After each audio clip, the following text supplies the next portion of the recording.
ወርቁ ጋር ትሳፈጣለን አላሙዲ ጋር በላይነክ እንደ ጋር ትሳፈጣል ገንዘብ እኮ ነው ሄደንም ነግረሻል እንደ እህት መክረሻል ይቅርታ በብየሻል ወርቁን ያውቀዋለሁ ሌሎች ውሸት ነው ያውቁትም የዋህና በጣም የሚያዝን ነው ለሞተ ሰው የሚያዝን 3 ቀን ሀዘን የሚቀመጥ ነው ችግሩ ግን ወርቁ የተባለ ትንሹ እግዚአብሔርን መንካቷ ነው ተናግሬያለሁ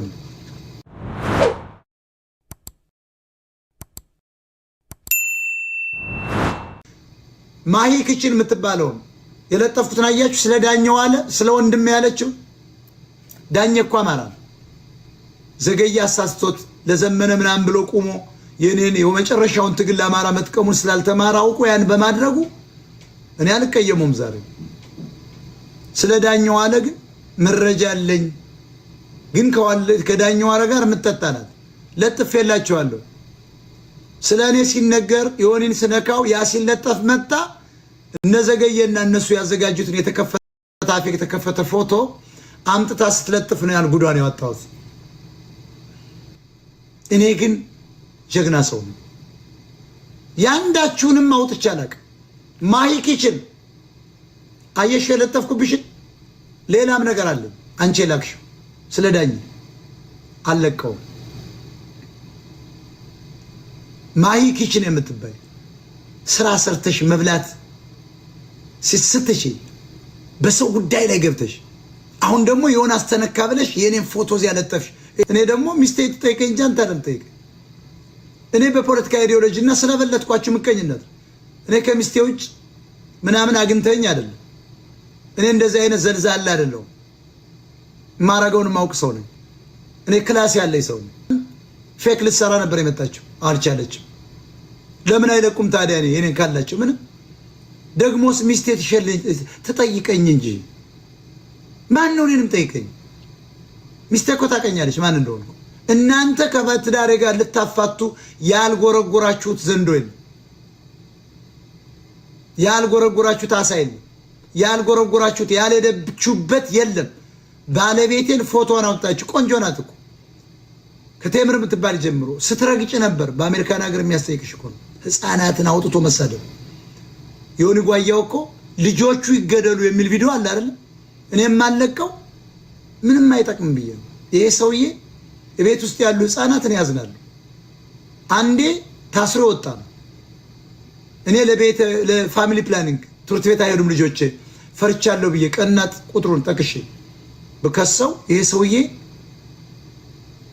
ህፃናት እዚህ ሀገር ግደል ብለ ማንም አይለቅም እኔ ግን የተውኩል ለምን ነው ነግራችኋለሁ ይዘን ሁለተኛው ኢትዮጵያዊ ጨዋነት ስላለኝ ሶስተኛው የሚዲያ ሰው ማለት ምን ማለት ነው ታዲያ መተቸት አለበት ግን በዚህ ልክ ያለፈ ልጅ መግደል ማለት ሰዎች ከሰሰው ነው ብር ልስጥ ያለኝ ሰው $10,000 ላክልና አቅርበው ለምን አይንከራተታትም ነው ያለ የኔ ልጆች ያቃቸዋል ሰውዬው ያ ወንድም ያቃቸው በጣም ይወዳቸው እንዴት ያንተ ልጆች ይገደሉ ይላል አሜሪካን ሀገር አፊቱን እያሳየ ሞጣ ልጆች ይገደሉ ብሏል እኮ ይሄው ቪዲዮ አለ ዮናስ ሙሉ ነው ይሄን ብሏል እኔ ግን ምንም አልልኩ ምንም አላልኩት ለምን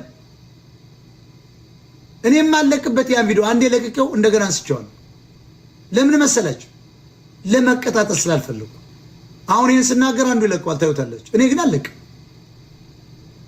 ምን አገባኝ መረጃዬን ይዛል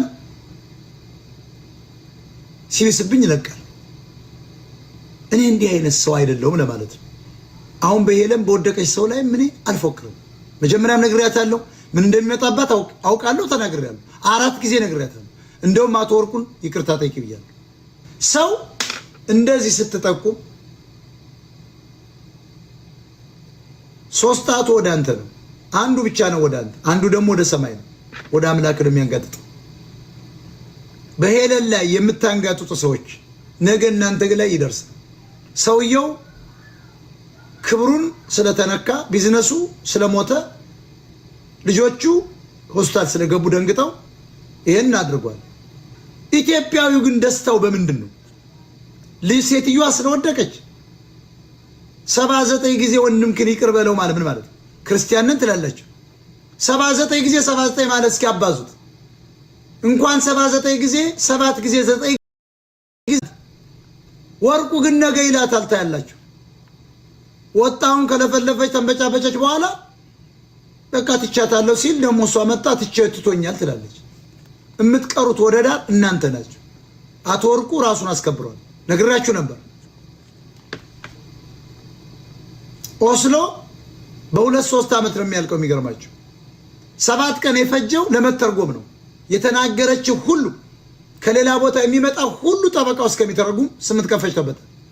ፍርድ ቤት ከቀረበ በኋላ ተመልከቱ። የወርቁ አይተነው ለመጀመሪያ ጊዜ በጊኒስ ቡክ እኮ መጻፍ ያለበት በ8 ሰዓት ውስጥ ካለበት ተጠራ። በስልክ ዳኞች በአስቸኳይ አቅርቡት ተባለ።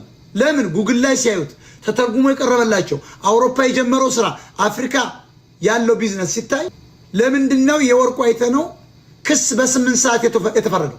የውም በሌለችበት። ወርቁ ማለት በዚህ ደረጃ ኢምፖርታንት ሰው ነው ማለት ነው። ለዚህ ነው ወርቁን ወደ ሀገር ቤት የሚሄድበት መንገድ ብሰሩ ይሻላል። አብይን ጋር ተስማምቶ ያው ቀጥሏል። አብይ ፋኖ ባይና ተሻገር። ለምንድነው ወርቁ አንድ ሻንጣ ይዞ ለከራተተ? ገብቶ ገበሬውን ቢጠቅመው ይሻላል። ገብቶ ማዳበሪያ ቢሰጠው ይሻላል። ገብቶ ቀንጃ በሬ ቢገዛለት ይሻላል። ገብቶ መንገድ ቢያስፋፋ ይሻላል። ገብቶ ዱቄት ፋብሪካ ልማት ቢያረግ ይሻላል። ውሃ ቢጠልፍ ይሻላል። ወርቁ ገብቶ ወጣቱን አደራጅቶ ወደ ስራ ቢያመጣው ይሻላል። ወርቁ አይተነው በዚህ ደረጃ እንደ መቀስቀስ ይልቅ አንዲት ሴት ምስኪን ሴት የወደቀች ሴት ሳታውቅ ዕውቀት መጉደል እኮ። እኔ የምናገረው ሁሉ ያውቃል። በየት ብትመጡ በየት እንደምረታችሁ ስለማውቅ ዮናስ ሙሉ እኔን ለመብለጥ ነው አንተ የምትጥረው። ስድብህ ሃይማኖት ቅየራ ምናምን የምትበላው ስላጣ መጀመሪያ በለፈለፉ በአፍ ይጠፉ። አማራ ሲተርት ትለፈልፋለህ። ወንጀላውን ያንተ ያልቀ የኔ ልጆች በአደባባይ አሜሪካ የተወለዱ ይገደሉ ሲል ፍርድ ቤት ቢሄድ ይሄ ሰውዬ ዛሬ አታዩት፣ ሶሻል ሚዲያ ላይ አታዩትም። ግን የሚያሳዝኑት ዛሬ ሄለ እንደተባለችው እንደተጨነቀችው ይቺ ምንም አማርኛ የማትችል አንድ ምስኪን ፖርቶሪኮ ምስቱ ምን ትሆናለች? አስቡት እስኪ። እንደዚሁ ነው እየለፈለፈ ልጆች የተባሉ ጋር መቀመጡ ይሻላል። ይሄ ሰውዬ ቢታሰር እኔ ምን ያደርግልኝ? አንዴ የታሰረ እኮ ነው፣ አንዴ የወደቀ ነው፣ አንዴ ሞራሉ ሽቷል። ለዚህ ነው የተውኩት። ስለዚህ ኦስሎ አንድ ቀን 24 ሰዓት ባልሞላ በ8 ሰዓት ፍርድ ተፈርዶ አያውቅምም። ፋይሉ ከገባ በ8 ሰዓት ውስጥ ተወስኖ የሚያውቅ ወንጀል ወይም ክስ ወይም ፍትሐብሔር የለም። ፍርድ ቤት እኮ የኦስሎ ፍርድ ቤት እኮ የሷን የሄለንን መልስ እኮ አልጠበቀም። በሌላ ዓለማት በዚያም ሀገር የሚደረገው ትጠየቃለህ፣ መልስ ሰጣለህ፣ ምትከላከል አልተባለም። ይሄ ማለት የወርቁ አይተነውን ኢምፖርታንትነት ነው የሚያሳየው። የወርቁ አይተነውን ዓለም አቀፋዊ ነጋዴን ነው የሚያሳየው። የወርቁ አይተነውን ክብር ነው የሚያሳየው። እናንተ አሁን እንዴት ከህግ ውጪ በ8 ሰዓት ታየ ከማለት ይልቅ ገልብጣችሁ ለምንድነው በ8 ሰዓት የጉዳይ እየታየው ብላችሁ ራሳችሁ ፍሩ። ወርቁ ጋር ትሳፈጫለህ፣ ትሳፈጣለን።